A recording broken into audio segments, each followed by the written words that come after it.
Good morning मित्रांनो, श्री स्वामी समर्थ. चला तर मग आपल्या न्यू डेली व्लॉगला स्टार्ट करूया. आता मी आवरत आहे सकाळी सकाळी घरातली कामे. मुली खूप पसारा करून ठेवतात. आता तेच पसारा आवरून घेऊया म्हटलं आणि मग स्वयंपाक करायचा आहे. वांगे भाजायला ठेवले आता मी आणि मग घरं झाडून घेऊया म्हटलं. तसंच एकदा आता वांग्याकडं पण पाहून घेतलं. वांगे भाजताय तोपर्यंत मी सगळे घरं झाडून घेतले.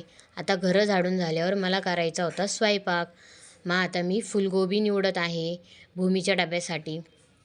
तिला फुलगोबीची फिक्की भाजी खूप आवडते आणि आमच्यासाठी करणार आहे वांग्याचं भरीत. चला तर मग आता भूमीसाठी फुलगोबी करून घेते पहिले. आता कढईमध्ये तेल टाकलं आणि फुलगोबी परतायला टाकून दिली आणि फुलगोबी परततीये तोपर्यंत मी आता पीठ काढलं आणि मग पीठ मळून घेते. आता पीठ मळता मळताच फुलगोबीकडे पण लक्ष दिलं आणि फुलगोबी करून घेतली. पीठ पण मळून झालं आहे आता मित्रांनो. चला तर मग आता चपात्या करून घेऊया.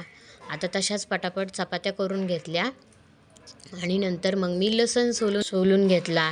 आता वांग्याचे सगळं वरचं काढलं आणि वांगे साफ करून घेतले. चपात्या पण झाल्या. आता वांग्याचं भरीत करून घेतलं आणि इकडं ठेशाची तयारी करत होते मी. हिरव्या मिरचीचा ठेसा करायचा होता. हे वांग्याचं भरीत झालं आहे.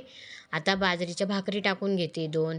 मला आणि आर्याला बाजरीची भाकर आणि ठेसा खूप आवडतो म्हणून मला आणि एक आर्यासाठी छोटी भाकर करत आहे. मला भाकर जमते का हे सांगा मला मित्रांनो.